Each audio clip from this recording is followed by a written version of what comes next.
Today's an interesting day. Check this out. That is not fog. That is smoke from the Canadian wildfires. Today here in Michigan, we have the worst air quality in the world right now. It's quite crazy. You guys probably can't smell it. If you're from Michigan, you probably know. But it just smells like burning plastic. It's wonderful.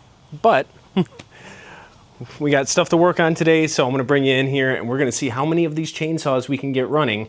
I have 4 that have been sitting for a number of years, and we're just going to go through them one by one and see what they need and see if they all work. Here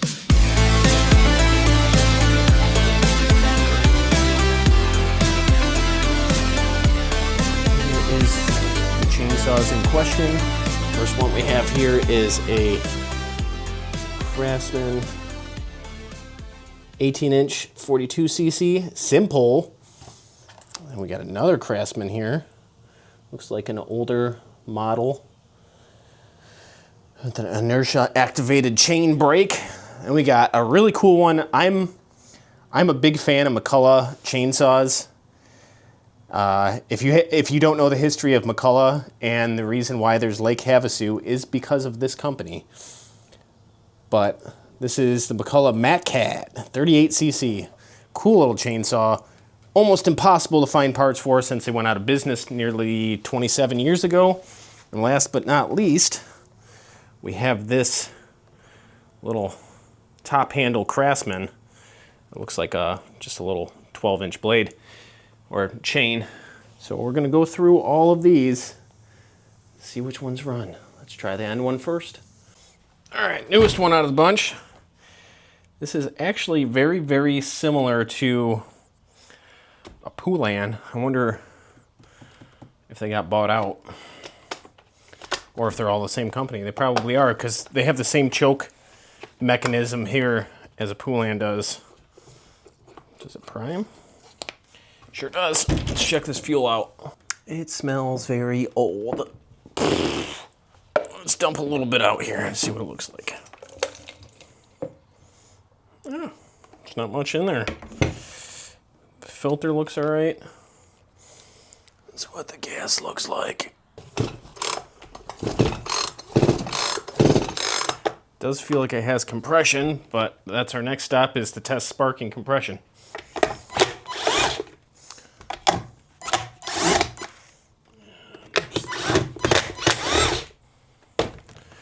Three of them here. Should be able to slide this cover off. That's a little bit better. Now let's see what this plug looks like.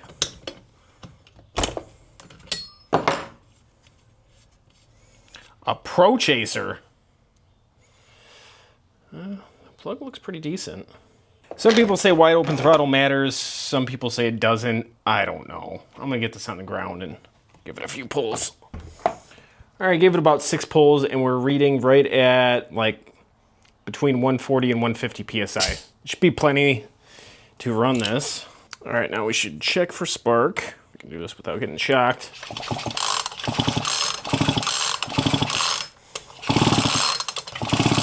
Oh yeah, we got good spark. On the ground, I'm gonna squirt a little bit of fuel in here or in through the carburetor.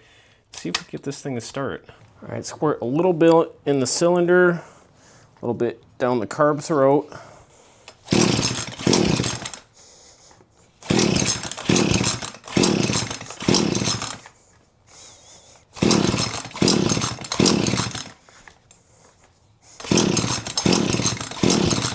The last thing we're gonna check is we're gonna take the exhaust off. You can have a chainsaw that has good compression, spark, and everything, and it still be burned up. So we're gonna take the exhaust off and look at the cylinder to see if it is in fact burned up. And I'm using the wrong sockets. It's always something to check too to make sure your spark arrestor screen, not clean, is clean. Ow.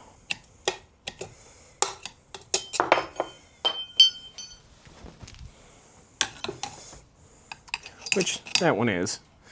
All right, looks like we got some bolts down in there.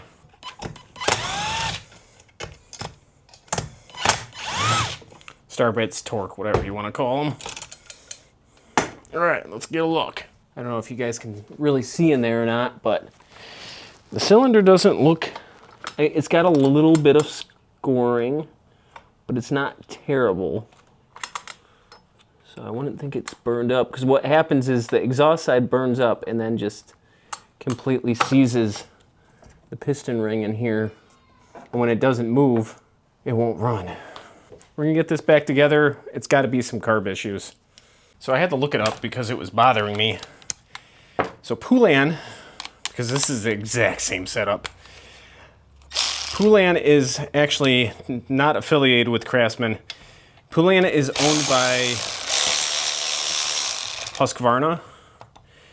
And I guess at some point in time, Poulan was manufacturing chainsaws for Craftsman, and they were just slapping their name on it.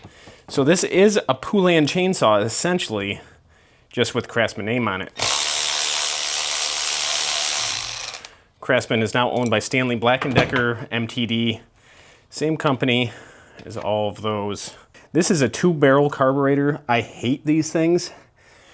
They're super finicky to tune, and a lot of people have issues with them. That's why I'm not a big fan of them. I'll show you when we get this off. I actually think I have another one of these carburetors lying in a box somewhere because I've changed quite a few of them.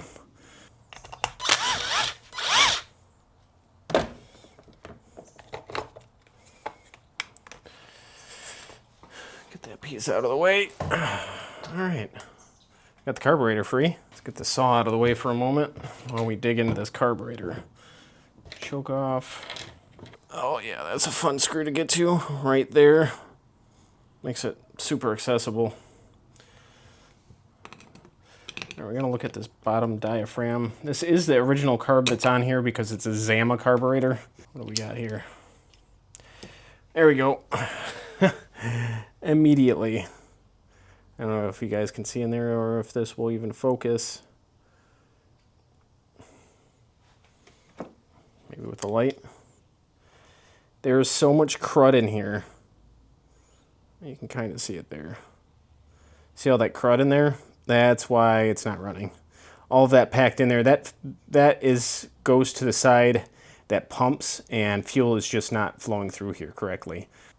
So let's blast some of this crud out with Carb Clean. A lot of these carburetors, these block style carburetors are very similar. So I'm going to go through this one, and then all of the other ones I'll move through quickly. If there's any major issues, I'll definitely show you. So we take this piece off here. That will allow us access to the pumping diaphragm down below. Of course, that diaphragm feels, actually, it's not super bad. So what we're looking at here is what we want to do is fill up this side here with some kind of fluid. And then press on the rocker arm here. We should see it flow, the fuel flow through here if it's depressed. Oh, just like that, it flowed through. I don't know if you guys could see that. Do it one more time, fill it up, depress that rocker arm, and it flows right through. Beautiful. For right now, I'm going to slap this back together and see if we can get this thing running again. So we're going to move through these quickly, like I said. And I might change that diaphragm, though. I think I have another one. Let me check.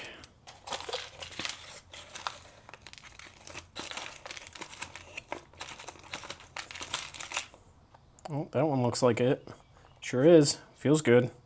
There's a gasket that goes underneath. So we're going to peel this one off here. All right, let me get this back on the machine and see how we're looking. All right, we're back together.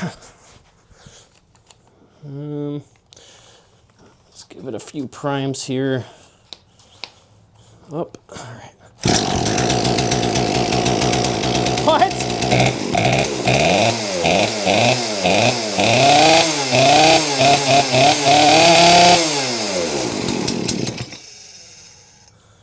The only thing I did was put fresh gas in this, but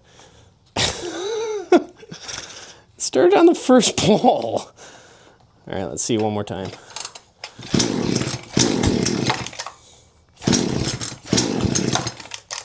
All right, I think we need to adjust the low speed idle here. That is going to be a splined adjustment wrench. It's going to go to the low speed. Low speed is always towards the engine side. And we're just going to turn it out a quarter turn. That's going to give it a little bit more gas.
That's a good running chainsaw right there.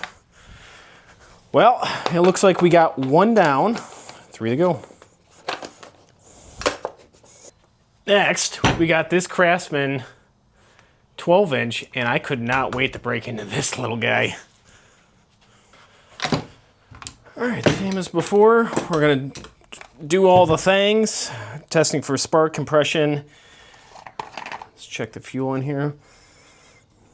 Smells like nothing.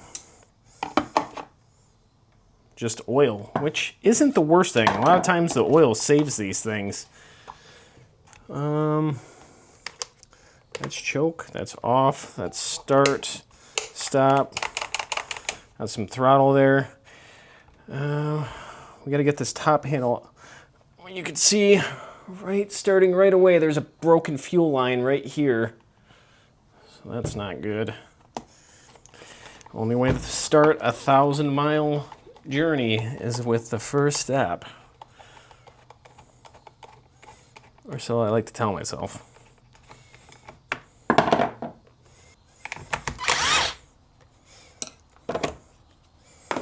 Look at that, fuel lines run right in here.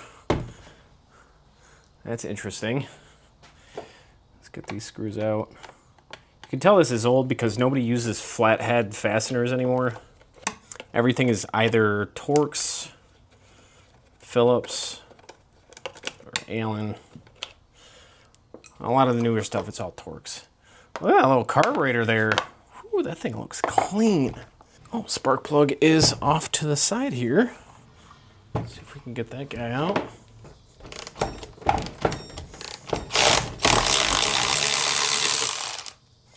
There we go, got the plug out. This is a Champion CJ8.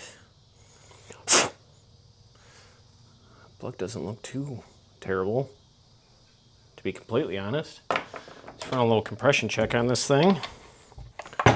Pull it over about 5 times.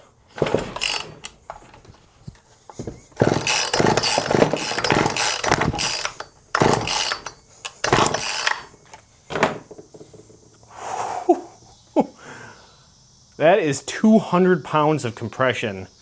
That is crazy. Needless to say,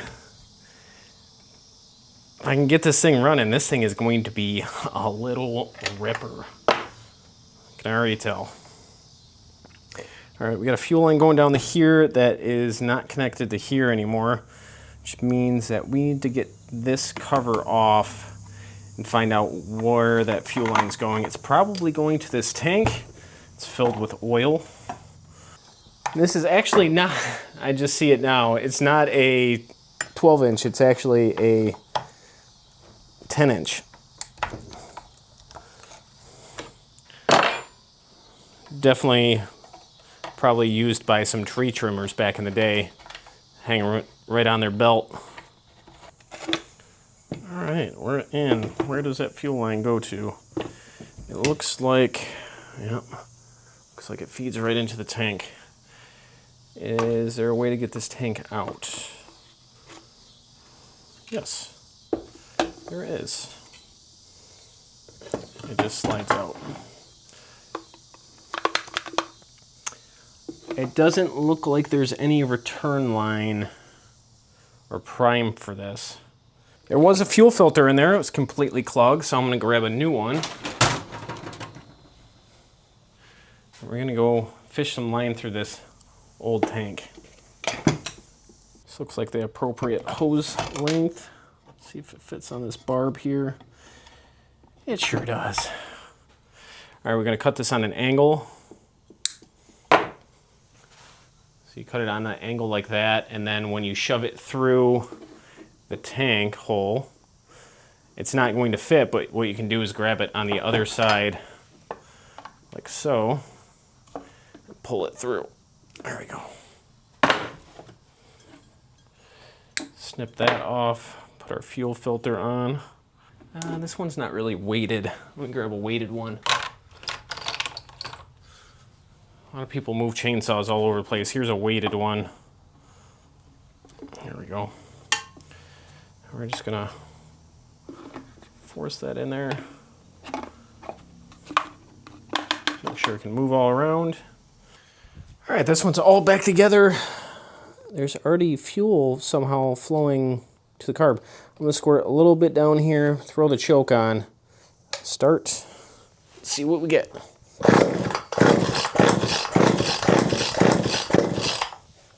Woo, turn the choke off.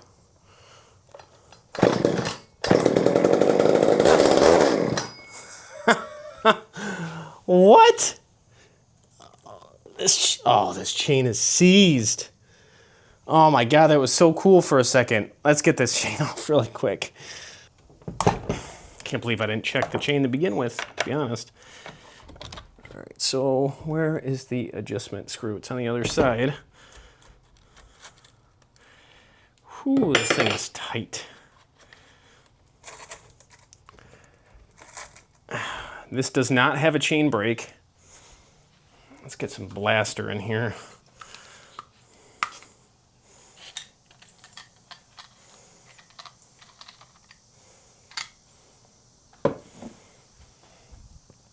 See if that'll get it moving. Whew, this chain really needs to be worked out. Honestly, it just needs to be replaced and the bar needs to be cleaned, but just want it to gently rest on the bottom of the bar, just like that. All right, we gotta check to make sure this thing actually has bar oil in it. And we do, and the line looks good in there. So, let's go to the next logical step and try to start it back up again.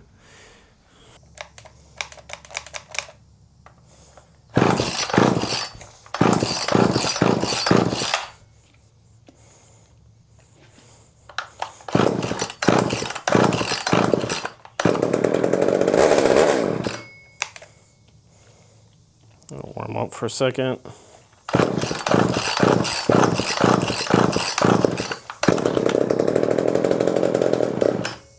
Oh no. Our fuel line 2 here broke.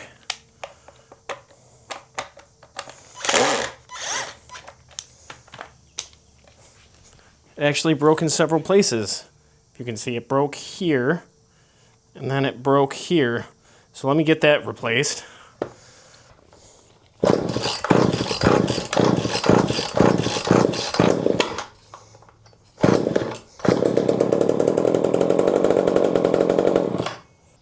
All right, what I'm doing here now, I have this fuel line replaced, and you can see the fuel starting to pull. This doesn't have a primer, so it's got to pull the fuel.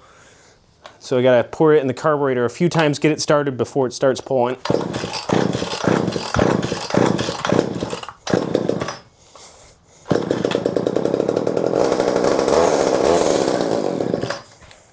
Come on.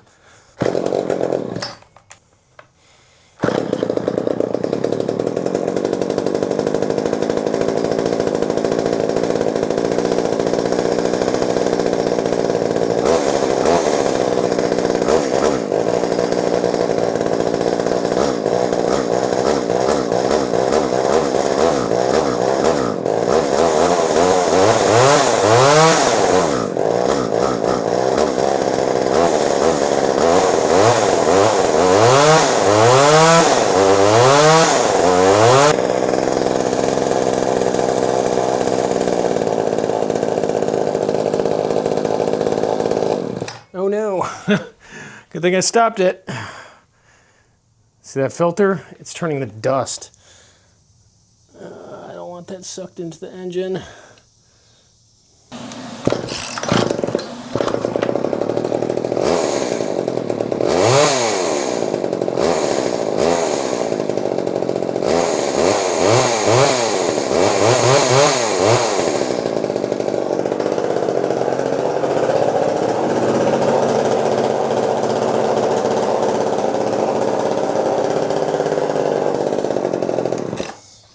Nice.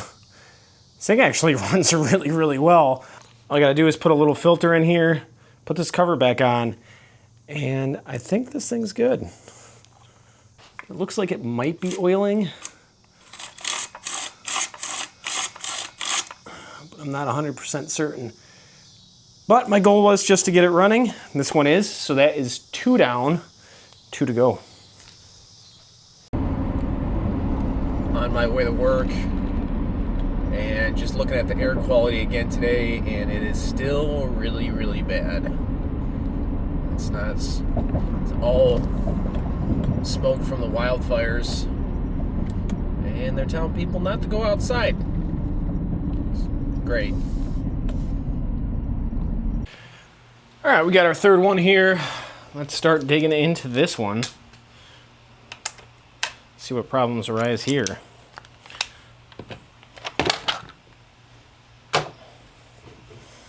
All right. Turn this to on. Get this spark plug out.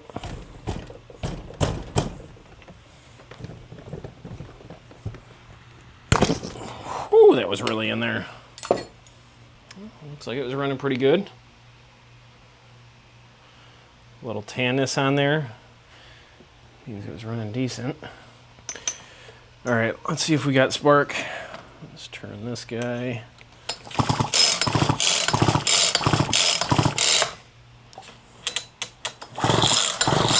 Let's try a different plug. Oh, we got plenty of spark. This might have just been a bad plug. This is a Champion RCJ7Y. Top looks fine there. Let's do a compression test.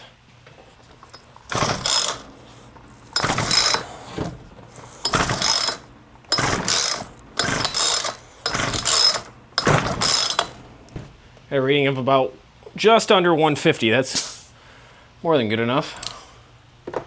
Let's get a look inside this fuel tank. It is completely dry. And the fuel line is broken off. Grab a light to see if you guys can see in there. It's just laying at the bottom. And that's probably our issue.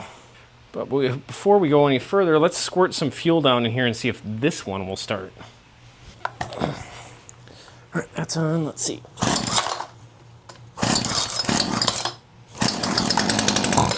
Oh yeah, this thing will start. It coughed a little bit, so I think we just need to get in here and replace some fuel lines, and we'll see what happens. Probably take a look at this carburetor too. I'm gonna run through this pretty quickly because, you know, you guys have seen the other two. Same deal.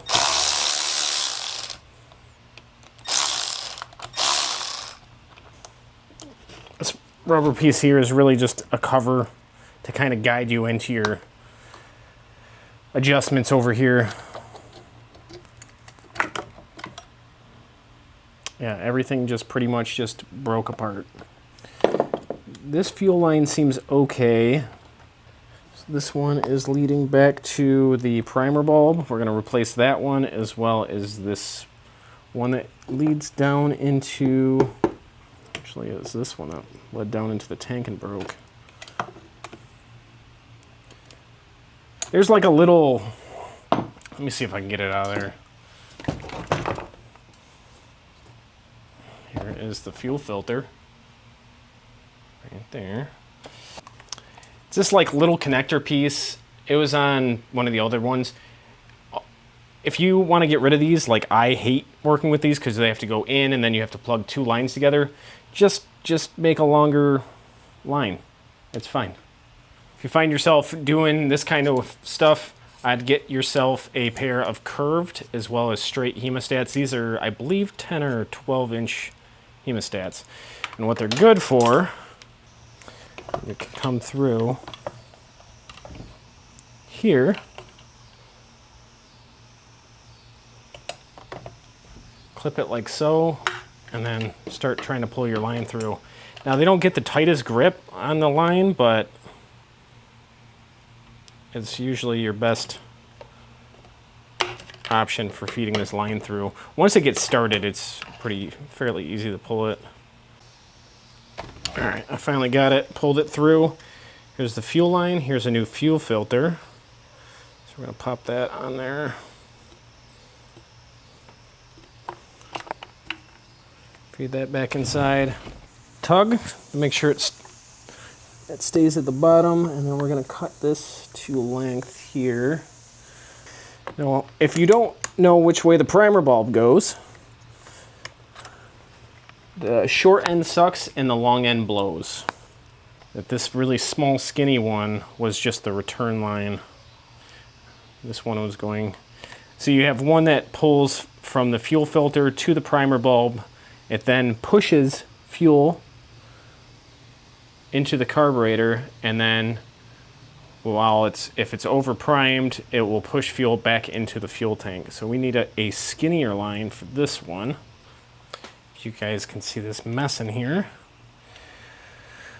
We got fuel coming in through the primer bulb and then being pushed into the carburetor, which is going to plug in here.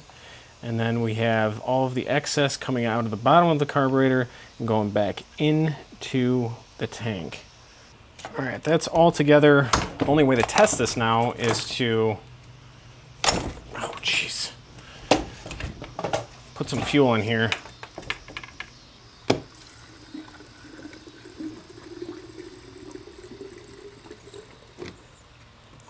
It's also gonna make sure we don't have any leaks.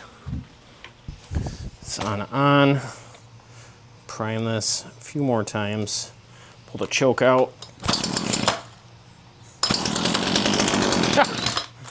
What? It's getting close.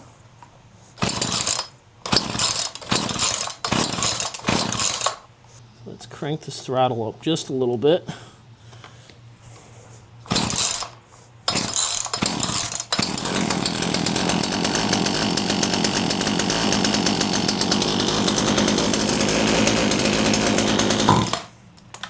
Does not like throttle.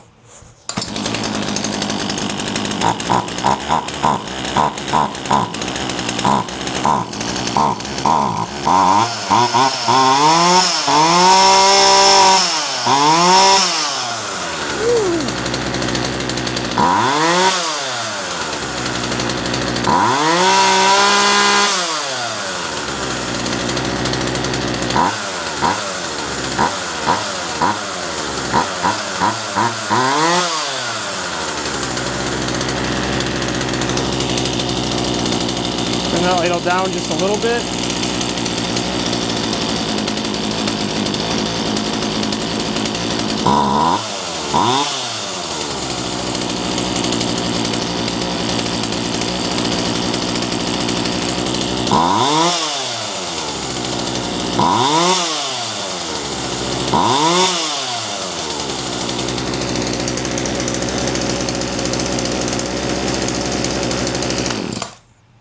say we just need to put the air filter and cover back on, and this thing's good to go. Let's do that really quick. Let's try a restart. On, no choke.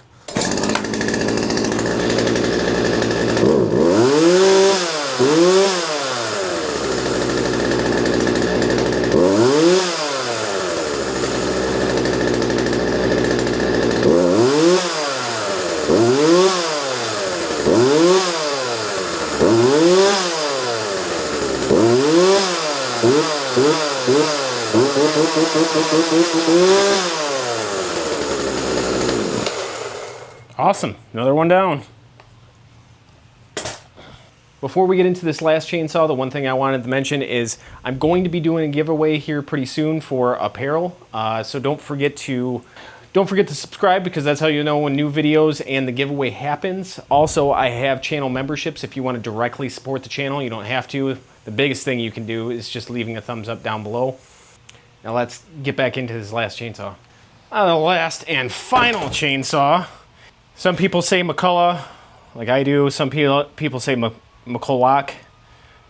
Either way, these, for some reason, I just love McCulloch chainsaws. And this thing is super cool. If this thing was cleaned up, it would be a really nice chainsaw. It's a little grimy. This is a McCulloch MatCat. This is 2.3 CI or 38 cc's. This is probably from the late 80s, early 90s, just by looking at it. Assembled in Mexico. If you didn't know too much about them, basically the whole city of Lake Havasu is the reason it's there because of McCulloch chainsaws. At one point in time, these were the most sold chainsaws in the world. And they unfortunately went downhill. This has an automatic oiler over here. You can hear that squirting oil, which is pretty cool. It's a feature you don't see on a lot of chainsaws. It's automatic, but you can manually oil it too if you want a little extra. So we got throttle latch, low. I'm not really sure what that does. Here's the choke. Let's see what we got for fuel in here.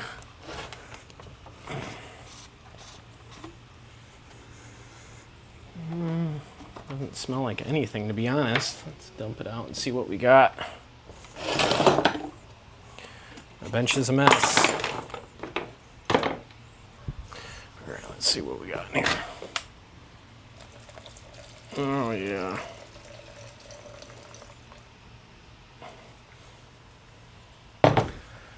The good stuff. Let's look at that fuel line. Well, that's all intact. That looks good. There's not really any sediment in there.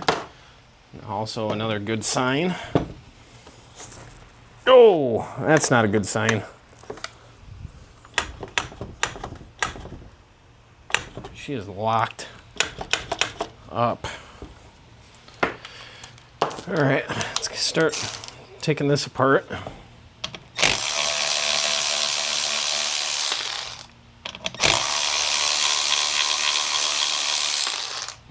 I gotta disconnect you.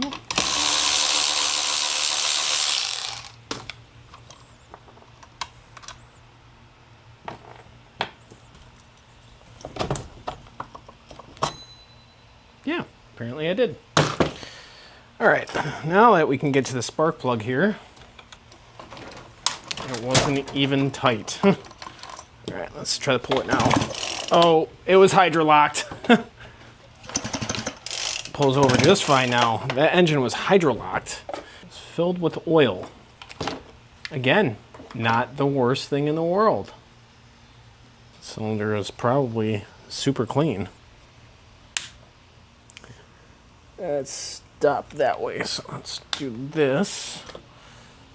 Put that plug in. Where did I just put it? Here. It's the Champion 5851. And we're gonna see if we got spark.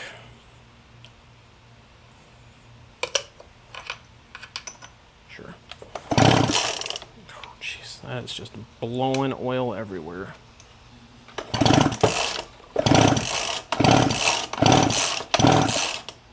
No, I don't see any spark on this one. Let's try a different plug, because this one was coated in oil. This is just a big bin of plugs, of Chinese plugs that from stuff that I've ordered. I don't use them for anything. I honestly don't know why I keep them. But I have them, and they work decent for testing purposes, I suppose. But I won't use them in anything. Oh, here's another little one. A little guy. They all have weird names, like this is Yomai. I do have some Hypa plugs in there. Now Hypa is aftermarket, and but their stuff is decent. I have yet to run into issues with any Hypa parts. Just the ones that specifically say Hypa on it. Like this one.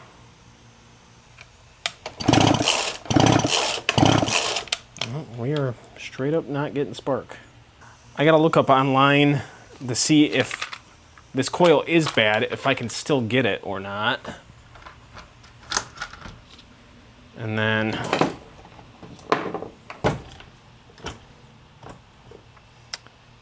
see how much we have to really dig into this to get to that coil. Well, while we got this out, we can at least do a compression test and see if the compression's good on this. All right, this is a major issue right here, and I'm gonna show you guys. This one might not be a runner. So here, I'll show you while I pull it over. See that? Well, let me pull it a couple more times. It's just hard to do on the bench.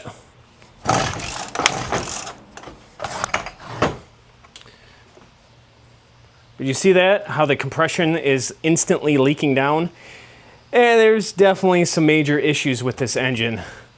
Some research on this and see what I can find about the coil, because it's got no spark and it's got a cylinder that's leaking down just horribly. Just a little behind the scenes. I do work on other stuff too, a lot of other stuff. You guys probably only see maybe like 20% of the stuff that I work on week to week. This is a V-twin Briggs & Stratton, and that's the connecting rod. Yeah, kind of went bye-bye. I also got to replace the piston because the skirt is just gone. I got the new con rods there, and this thing is just in pieces. Just a cool little behind the scenes if you guys were interested. Well, I got 3 of the 4 running, so I'm happy about that, but unfortunately the one that I really wanted to get running has the most problems. If you guys want to see me do like a part 2 on this and do a full teardown on this McCulloch chainsaw, let me know down in the comments. I hope you enjoyed this video. I enjoyed working on these chainsaws today. For the most part, got all of them running. If you like videos like this, I got more right here. And don't forget to check back next week for a new video. Thanks for watching.